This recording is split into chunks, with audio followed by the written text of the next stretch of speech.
call this Mexico Beach Planning and Zoning Board meeting for April 5th, 2016 to order. You take a roll call, Adrian? Mr. Bush? Here. Mr. Kerrigan? Chair Teal? Here. Ms. Kidder? Here. Mr. Putnell? And Mr. Copley? Here.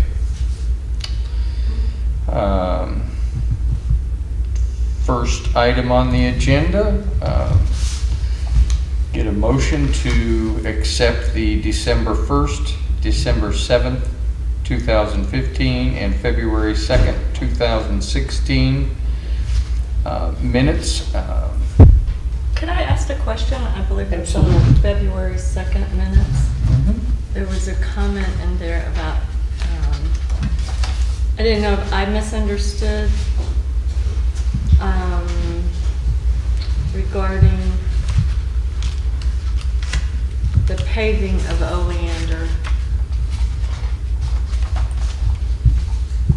Those are December 2nd. Those are December 1st. And the way it read, So it must be Adrian, at the end. it appeared to be that Mel was opposing paving the road, but I did not remember that part of the conversation, so I just wanted to verify. I don't have them here.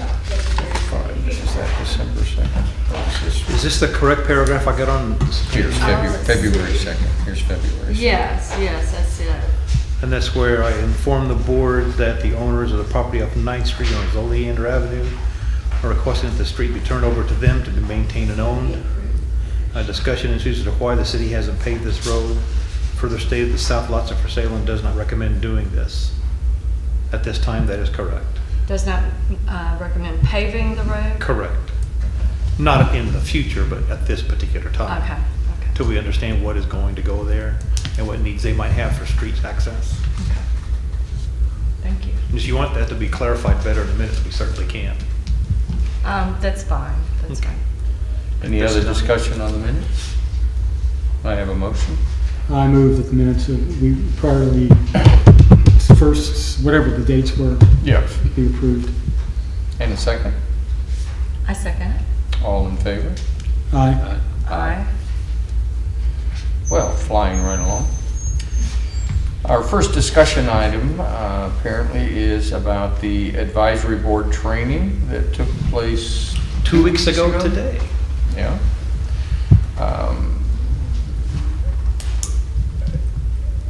I was there. Mr. Copley was there. Yeah, Mr. Copley was there, and two of the newer to-be city council members and the mayor, and I think the rest, Lisa was there, and the rest of them were from Callaway and Parker. And is there any general discussion on this meeting? Well, the reason we stuck it on here was to let people know we did have the session. I did get the feedback from Professor or Dr. Taylor, and it was rated very highly on a scale of 1 to 5. It scored 4 point on most of the categories he had on the survey. I do have a copy of the handout for people who was not able to attend.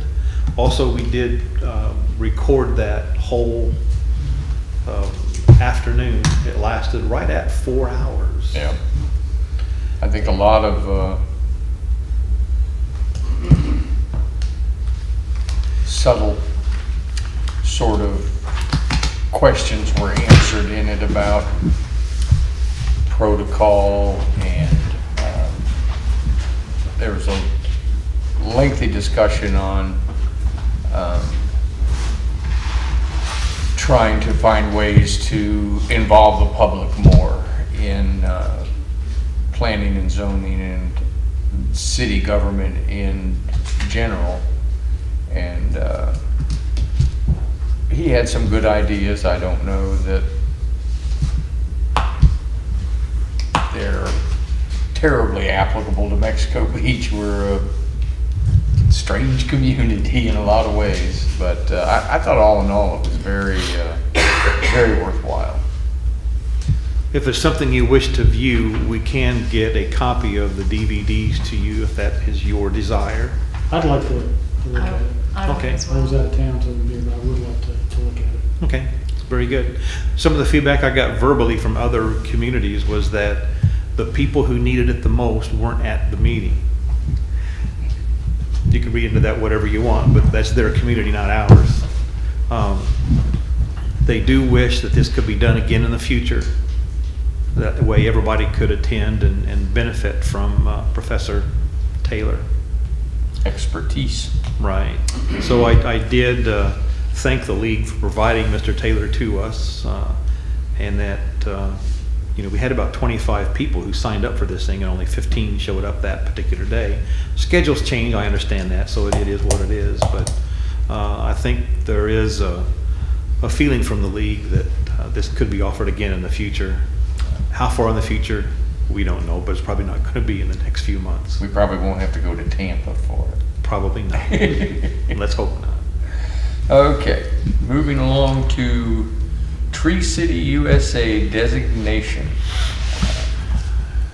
Does anybody know what Tree City USA designation is or means, or even seen the signs on some other communities? I've seen the signs out there, and I think I have a rough idea. It's basically, you have plant so much stuff, and the state or somebody else comes in and equals that, and then you've got the designation or something. I mean, I've seen several communities with the sign out there, but I just generally don't know what it is. Right. Well, you're close. Arbor Day? Right. We had the state arborist come down and give a presentation to our city council a few meetings ago. During that presentation, he showed some pretty slides of all kinds of different plants, trees, and foliage and everything. Also, he indicated that what it would take to get into this program would be a commitment from the city to spend $2 per capita on new trees and maintenance of the trees. Well, for a place as small as us, being 1,100 people, you're not going to spend a whole lot, you're going to qualify. So that's the easy one. The other thing, you have to have a tree ordinance that says certain things in there that they require. Part of that is that you have to have a tree board. The tree board could be a collection of citizens, some of which are requested to be arborists, someone who really knows trees, or the committee could be some city municipal workers who do the actual, trimming of the trees and that sort of thing. It would behoove us to train them so that they trim trees in a professional arborist Pine type. trees aren't on the list. Or oak? Yes, sir. I read this Tree City whole thing, and it looks to me like it's just another way for the city to spend more money. And if we follow all of the requirements to be a Tree City USA, we're probably gonna have to hire another man just to take care of, All the trees. all of the crows and so forth.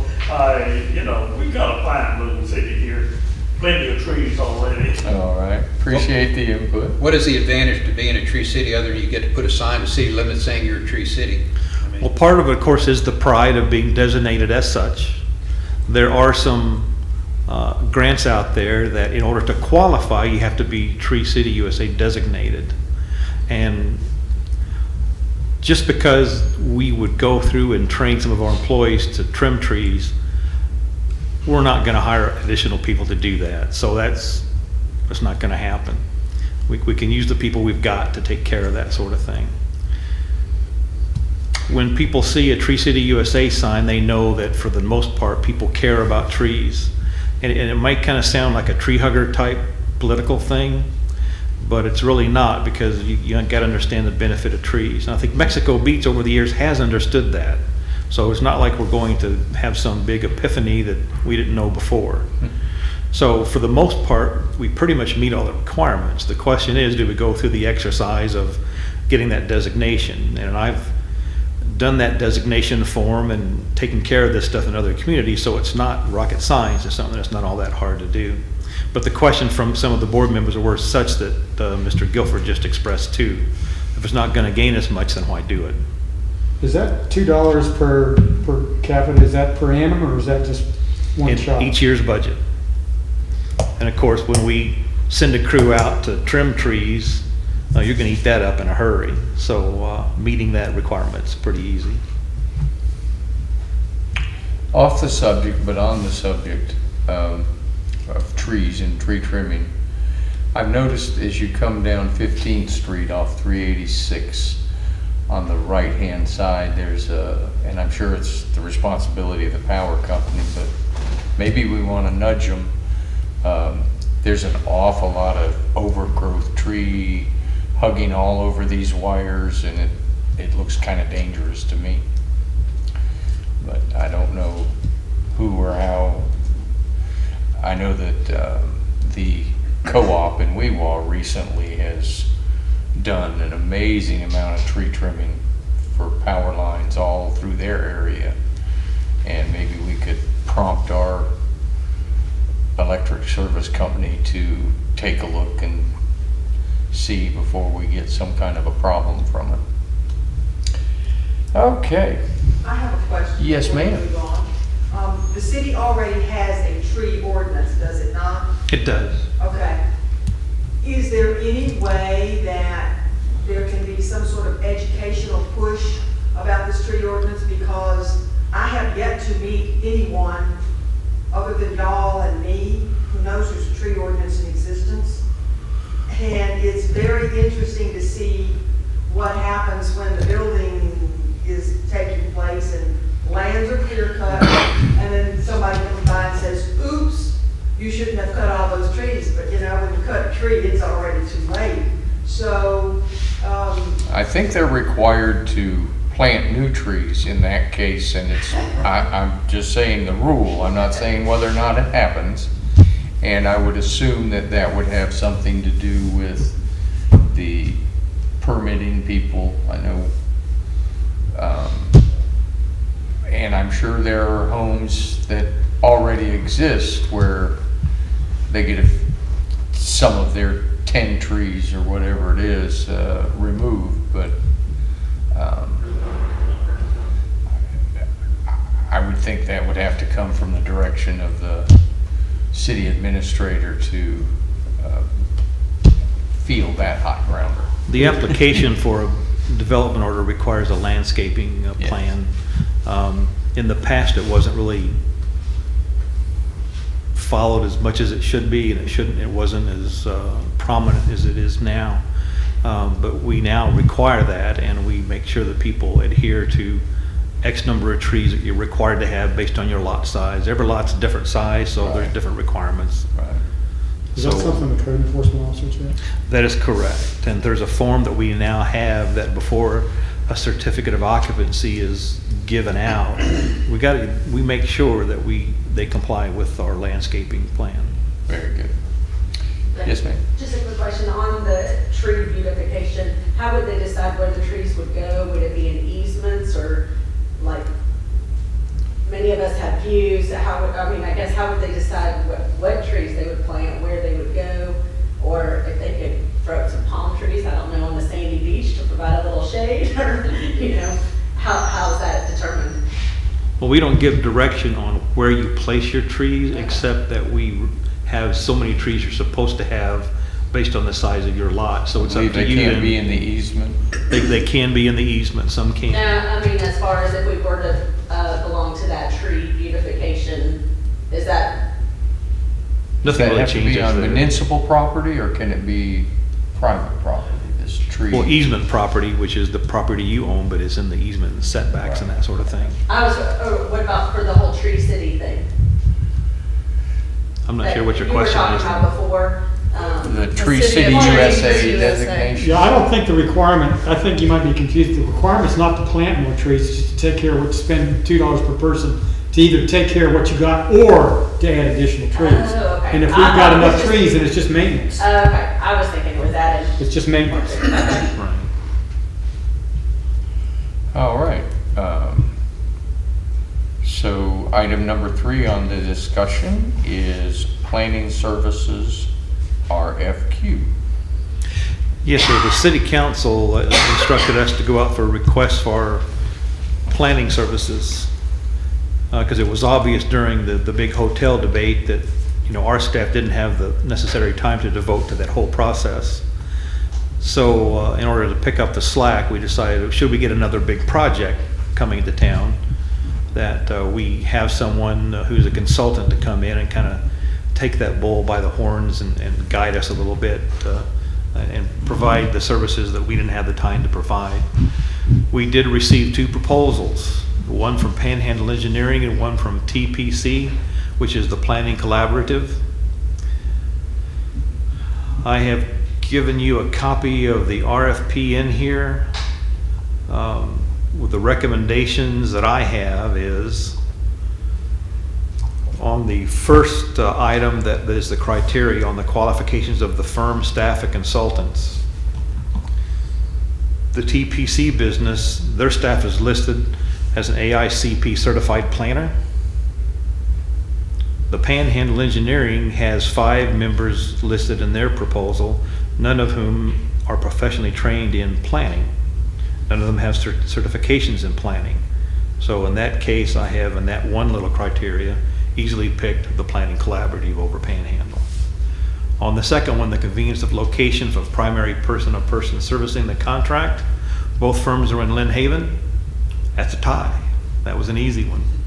Yeah. On the third one, previous zoning, comprehensive planning, and land development regulation experience in North Florida.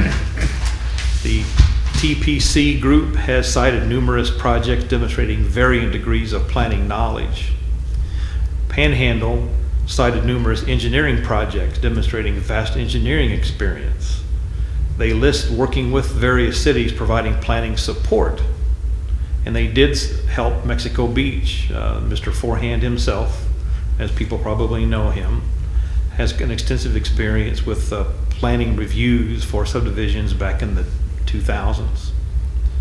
But because TPC has planning experience, again, helping things besides just planning and review, then the advantage, of course, goes with TPC again. On number 4, reputation of client services, this one's kind of silly. Who's going to give a reference that is negative, you know? Exactly. So you call these references and they have great things to say about the people. So that's got to be a tie because it is what it is. And then number 5, understanding the familiarity of the city's comp plan and land development regulations. TPC worked as a consultant for Mexico Beach during the Joe Bush case. You may remember that. So they are familiar with our LDR and our comprehensive plan. Panhandle, however, worked for Preble Rish and provided a lot of plan review for the city. They've got an intimate knowledge of our LDR and comp plan. So because of their experience using that for many years, I gave the advantage to Panhandle. And in number 6, when it comes to the number of claims and litigation history against the firms, both of them had none, so once again, that's a tie.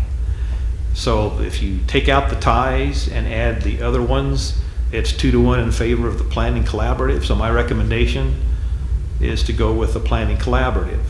And the reason this is on the agenda for your review tonight is to see if you concur or don't concur, or do you really I like your care? methodology. Seems fair. Would this be on a project-by-project basis, and they would bid on each project as to how much it would cost the city to work with them on a planning situation? What we did is at this point, if the board picks the Planning Collaborative in this case, we would negotiate a contract with them for X number of dollars per hour or a flat fee, whatever they provide in their proposal. Once we get done with that, then we determine what we want them to do. Maybe nothing in the end. If another project comes down the road, then we would probably engage their services. Just because one wins over the other doesn't mean the other is precluded either. It's just the TPC is number 1 on the list and Panhandle will be number 2. We go for the number 1 first. If for some reason we decide we can't work with the number 1 choice, then we would go to number 2. I did speak with both candidates in the TPC group in particular knows that Mexico Beach doesn't have just a pot of money sitting around. And I asked that if they were to get the job, you know, can they work for Peanuts. peanuts, as well as perhaps there's a way, if they get a grant, There you then they go. could utilize some of those grant funds for the administrative part, you know, of the grant. And without question, they certainly can. No question, our comp plan needs to get redone sooner rather than later. And I understand the grant cycle for that type of grant with the state is coming up later this early fall. So it'd be nice to engage someone to go ahead and get that application in to get on that list. Is there any negative information in either one of them? I didn't hear any from the references that they've given. So all basically was checked is the people that they referred to rather than going out seeking information. Right, I do know some people who work for Panama City when Alara of the Planning Collaborative worked there, and they had good things to say about her, so. Okay. And how, I mean, I don't know, but how important is it that somebody be professionally trained and certified? Because I know there's a lot of qualified people out there that just learned it on their own, that are every bit as good, if not better, than people that are certified and professionally trained. So, I mean, in this area, how important is that? Well, when you have someone who's certified, then they have demonstrated a level of expertise and experience of doing planning projects in the past. And if something goes awry in the future, then you can certainly litigate some remedy in there. Is there a board that checks these things? Is that how they get certified? Oh, most definitely, they have to go to class, they have to take a test, they gotta go through the whole Okay. process. Okay, that was my Right. And I would just say from reviewing the recommendations and the qualifications that they presented, that I would have to agree with you. It seemed like TPC, there were, as far as qualifications, seemed a little bit above. Okay. Okay, any more discussion on the planning services RFQ? And if not, we'll put a check by that. And we'll move into our miscellaneous, starting with code enforcement officer items. As you can see, our code enforcement officer is not here this evening, so he will have no items to present. I take it from what, and this just sort of relates to code enforcement, but you're probably very up to speed on it. The request that went to the special master about the company that was keeping lawn equipment on an empty lot, it looks like they've relocated. They have complied with the compromise that the business and our code enforcement officer came to. The special master put it in the final directive to make sure that by a certain date, those items that were placed on that lot on Arkansas Street, Avenue, Drive, I don't remember which one, be taken off. And it looks like they're already And gone. they are, so that has been done. I guess there was some LDR that supported that decision. Right, in the definition of items that's allowable in that particular zoning, it was residential and that sort of thing. It did not include any business interests at all. And so based And on it- that, then, It was because it was an empty lot. Had that gentleman had a house on that property and chose to park his equipment in his yard, that would have been a whole different situation. it might have been I because. mean, we see it all around our city, Right, and lawn service being one of them, but you see a lot of other trucks and vehicles and trailers and equipment that relate to business parked in people's yards, and that just struck me odd that it went that way, but that's just me. Okay, well, we won't hear from the code enforcement officer then. We'll move on to our zoning map update. I did get an update map from our consultants. They did have a couple of edits that I had them make that they had left out. So they have made those changes on the actual map. They are conferring with the county to make sure that the county has the same map that we do, so there won't be any more county map versus city map issues in the future, which is very nice. So the next couple weeks, I think that process will be done. There'll be some agreement between the county and our consultant to make sure that everything's consistent. And once that's done, then we'll roll out the map for you and the board. It'll be available on the website. It can be a small map, so you can print out small copies and whatnot. And if you want a large map, we can certainly print out a big one for you too. All right. Well, we appreciate your efforts on that. That's a nice thing to put to bed. One of the many things that's left, yes. And our miscellaneous number 3, your various and sundry items. I'm not sure what you have included in that. Well, one of which is Amanda sitting right back in there in the white shirt. She had requested this afternoon while I was out of the office to come speak to you folks tonight. Okay. And I have no idea what she's going to say, so let's... Yes, he does. Let's go ahead. Go ahead. Go ahead. Okay. So I was here, I think, about a month ago, talking about the bakery, 21st and Highway 98. And I think you had requested some additional information. So I've talked to the department in Tallahassee, Food and Agriculture, so I've spent a lot of time on the phone with them. And actually, it doesn't seem like it will be too hard for me to convert the apartment. They won't do anything or come out and inspect until we are rezoned. So that's the big hiccup. As far as their consideration, we would have to have probably Beau Creel come over, do another building and fire inspection to make sure we're okay with that. We don't need like a big hood, or we're not gonna have a huge range. So for a bakery's needs, the only thing in that apartment we have to change is you can't walk through the kitchen to get to the bathroom.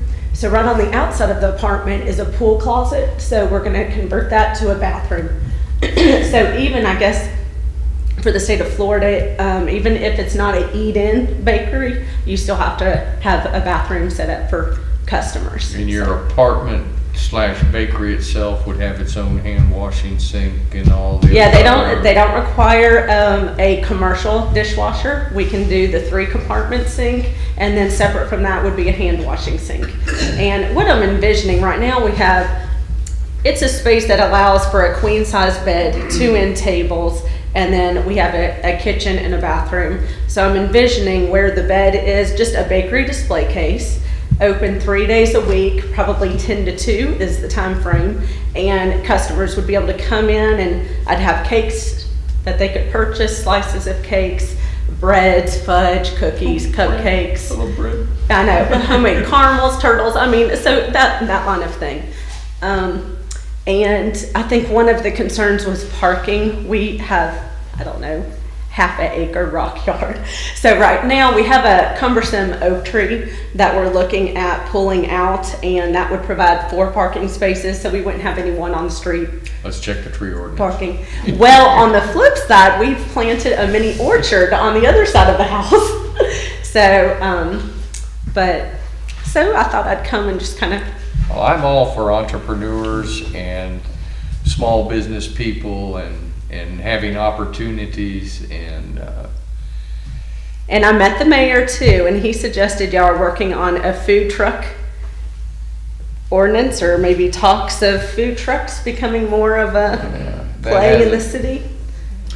that So hasn't come to the forefront yet, but I have heard rumblings about it. And so it's about $35,000 to $60,000 to get a food truck up and going, and then just aesthetically, it would probably be parked in my driveway, like you were talking about the lawn. So I don't think that's aesthetically, and just for what I'm trying to do, it's hard for, I think, bakery, a big part of that is you eat with your eyes first, and so it'd be kind of hard to share that. So I think. I've done a little bit of research on this since the last time you talked with us, and I can't say that I found anything etched in stone that says this can't happen. And my opinion on it is, I'd like to see something like that in our community. I don't see it as a negative in any way. I can't imagine, like you say, 40 people driving up at No, one time. I mean, I would hope, but no, I mean, Yeah, so, and I'm thinking more special orders for the weddings, just to be able to, for it to offer something, Sure. you know. And you had said originally that it wasn't going to be a sit-down type of establishment. It was just coming in to pick up and to take out. Just pick up, take out. I mean, there's no space, and I mean, I can't even imagine. I mean, I couldn't even see how it could become an option. Yeah, so pick up and yeah, take, exactly. Okay, Amanda, in the standards for variations, there's 3 things I'd like for you to address, okay? Okay. Number 3, okay, that granting the variance requested will not confer on the applicant any special privilege that is denied by the LDR to other lands, buildings, or structures in the same zone. So if we grant it, you're getting a special privilege that nobody else in your area is going to get. I mean, the way I read this. Number 2, that literal interpretation of the provisions of the LDR would deprive the applicant of rights commonly enjoyed by other properties in the same zoning district under the terms and conditions of the ordinance, and would work unnecessarily and undue hardship on the applicant granting the requested variance. So, again, will this cause an undue hardship on you if it's not granted? And then the final one was number 6, that granting of the variance will be in harmony with the general intent purpose of the LDR, and that such variance will not be injurious to the area involved or otherwise detrimental to the public welfare. And I think the issue is here, you know, if you have a part-time bakery and people are only coming in and you're not sitting down serving, what happens if you leave the area and it's now changed? Who's to say that somebody's not going to come in and have a restaurant there? That could happen. They'd have to tear down the house, and then yeah, they could. Well, I mean, that Yeah, change the house into a restaurant. yeah. So I those mean- are the 3. Well- Those are the 3 areas that I have concern about. Okay, so the first one I think was zoning. I don't think it'd be special. I mean, Well, if preferential you're allowed to treatment. have a business and nobody else is allowed to have a business, does that not confer on you privileges that nobody else has? Well, I think if they go through the zoning board and they'd have to rezone their property just like what I'm doing. I mean, I could do it, and I don't know. I mean, If I could pop in here real quick. please do. First of all, let's mention the Driftwood Inn. They're right next door, exactly. and they're a business as much as anything, yet they're in the same district that she is in. Also, whenever a variance is granted, you can put conditions. And the condition could be that if Amanda ever closes her cupcake bakery, whatever you want to call it, in the future, then the variance goes away. It's that simple. I've had variances from other places that got so specific on a restaurant, they said they can serve these type of meals and not other type of meals. It got so specific, it got, well, I'm going to just say it's stupid. But that's the type of detail you can get in these type of things. So if you make a condition that when she goes away, and it goes away as well, then I think that takes care of it. Right. And I don't think the house would sell as it with the bakery. I mean, they're gonna want that bedroom. I mean, it was a week-to-week rental house, so I mean, we're losing a bedroom by doing the bakery. So I would say, I mean, that's just our give and take. But yeah, the Driftwood Inn, that's my big. I mean, they need to be rezoned commercial. You know, I mean, that's what they've got going on. Well, and I think that there might be a preference for granting a variance as opposed to changing the zoning.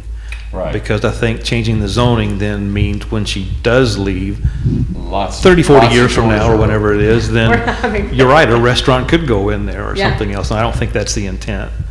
So I think a variance might be the More appropriate. preferable way to go. And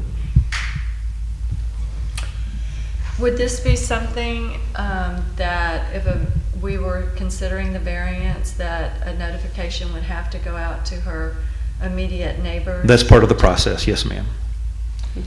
So, And I've talked to the few neighbors we had, and I've started working at Castaways, so I've gotten to know a lot of the locals, and every day, 5 to 10 people come in and ask when this is gonna get up. So I think the community, I mean, it's something that we don't have, and I think, you know, it's been tried in the past, but it's just too hard to do it in a full-on commercial-sized bakery. So I think the only way it would work out is with a limited space, limited hours, limited days for our 1,100 residents.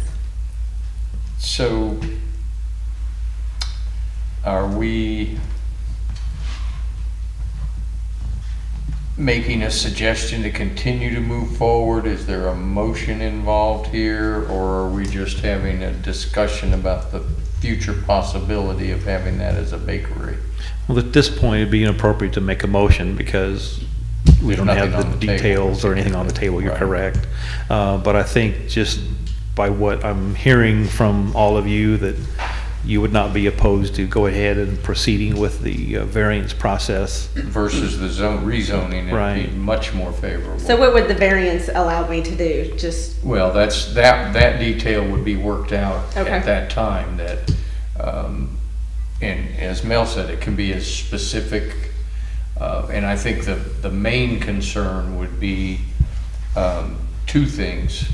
One, as we spoke to, when you vacate it, it goes away. right, And I think two, there would have to be some, I don't know if or how you control it, but, you know, let's say your initial plan is, well, I'm gonna be open from such and such to such and such 3 days a week. And this thing just takes off like wildfire. And all of a sudden you go, well, I wanna be open 5 days a week or more. Those are the kinds of discussions that will have to take place if in fact it comes to a point where we're discussing the details of a variance. now, I mean, as far as food and agriculture, they won't inspect me unless I am zoned commercial. That's the only, That's that's a the problem. problem. That's the problem, yeah. Okay, you say they won't inspect you, but if you're not zone commercial, The problem is if I'm selling a food type item, say somebody's disgruntled in the community that I'm doing this, they could call it in, they'd come out inspect, and I'd have a fine of 5,000 plus. Yeah, I mean, to be able to sell food, I have to be working out of a commercial location. so a rezoning is almost mandatory and for this to For, happen. yeah, So variance would not do it? No. Because they would not inspect you and they have to right. come- First thing they're gonna look at is the zoning map, because technically it's a bakery. And where I think it's a little different with like Driftwood Inn, even though they're also zone residential tourism, it's a retail gift shop. So I don't know if there's any one that someone can turn them into. They're not, I mean, food and agriculture, it's pretty, Very different. yeah. But are they cooking over there? I don't know if they're, I mean, do they serve breakfast? well, I had No. I had a neighbor don't. that said Well, that they do like might- pork sandwiches or something, someone cooks it off base. I mean, Yeah, it's a motel, you know, Yeah. people, there's grills there, the people I don't know if that there's- come there can cook, but they don't, But the Driftwood it is not doesn't have a providing- commercial kitchen and Okay, cook No. they're for not cooking. people. I think they cook stuff off, from what I've heard, they outside, just Bring- look, bring they're it doing in. it illegally. They cook stuff offside and then sell it or whatever. Driftwood?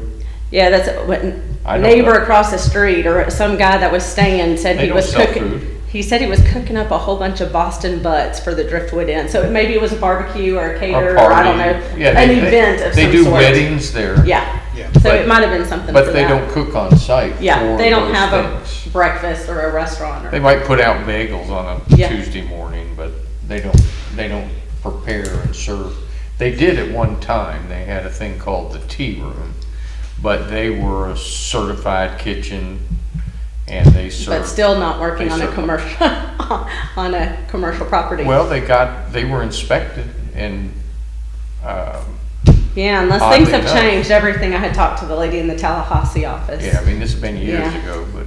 Yeah, So we're kind of up against the wall that I know. what you're telling us is the variance won't work for you and you're going to need to request. as far as me to get it zoning. inspected, to be Now, able the to sell. difficulty with rezoning the property is if you vacate, we now have a commercial piece of property there that is zoned, someone could come in, plow down the house and build a business or whatever they might choose. I don't think you can make a rezoning go away like you can a variance. Can you rezone it back as, we're not, I mean, a lot of it is just my word or base. I mean, we bought it as a retirement home. Well, zoning But- is permanent in nature and it stays with the property, not Right. the owner, so. So- I'm gonna make a call to a couple of Florida planners that I know, tomorrow and get the answer to the question. If we allow this to go ahead with this zoning, can we put conditions on it?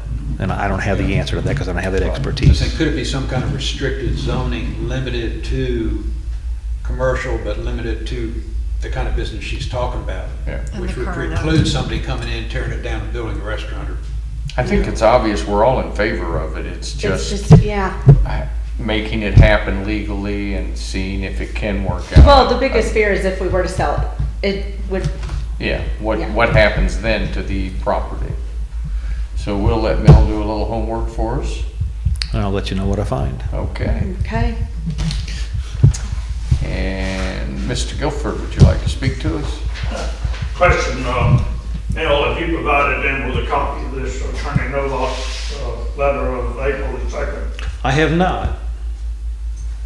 Will it be presented at the next regular meeting? That's the intent. In other words, the planning meeting tomorrow night? It's not presented tomorrow night either. I know you're not going to present it tomorrow night? No, not at all. Okay, anyway, what I want to say this, I'll get to the third part second, but the LDR of Mexican Vukovic clearly states that if a PUD is not initiated within 2 years, it no longer exists. And this attorney is still saying the 99 PUD is, so anyway, what I want to really ask you, please represent all of those citizens that was here before and maintain the zoning between 33rd and 34th Street. And the last question now is, how can our city attorney also represent Corey trying to build a project here? Isn't that a little bit double digit? Novak's not our city attorney. He's no longer the city attorney. Who is our city attorney? Nicholas Beninati. Oh, okay, Yeah. thank you.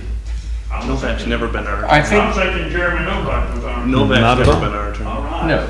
I'm gonna check that. Okay. Uh, First of all, the 1999 LDR, which is where this is from, does not have the requirement of the 2 years. Have you had a look at Would this? you say that again, please? The 99 LDR under which this PUD was granted to move forward does not have the requirement that it goes away in 2 years. That is the 2010 version LDR that came about. And the city council voted a few months ago to allow it to proceed. So that has already been decided. And I think, Mr. Guilford, if that issue is put to bed and these people come forward with a set of plans that don't require any variance, it probably won't even come in front of planning and zoning.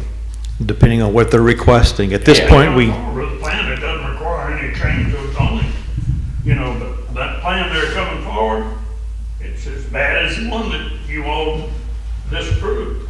Well, yeah, this is a fictitious rendering.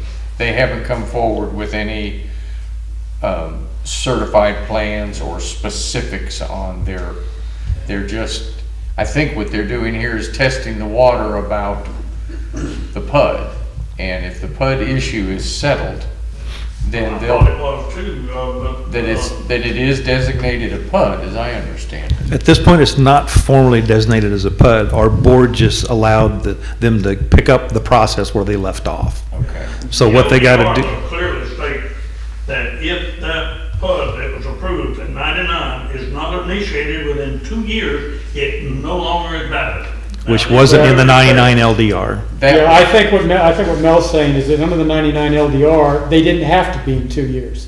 That was done in 210, so it can go on forever under the Right. 99 LDR, which is where it was granted. Now, It my question grandfathers through the new is the LDR. 99 LDR the requirement that it can't be made any larger than it was when it was initiated? Well, they did pass an ordinance after that it could be less than 5 acres. In other words, the The mini- 99 the LDR mini said the PUD had to be PUD, more than they 5 acres. They passed an ordinance that allowed it to be The one less I'm than referring 5. to says that, you know, once you submit something that can't grow, that's the one I'm asking. The about. original Because- PUD that was presented was 30 units, as is the presentation that came out yesterday is also 30 units. It's the same So size. it's not what we were originally looking at way back when, No. a couple of months ago? No. So it's the size that it was 30 originally? units. Okay. But see, Right. they're still fighting for the legitimacy of that 99 foot over here on 34th and 33rd Street. You know, I have no problem with the development back over here that they're proposing on this 85 acres, you know, whatsoever.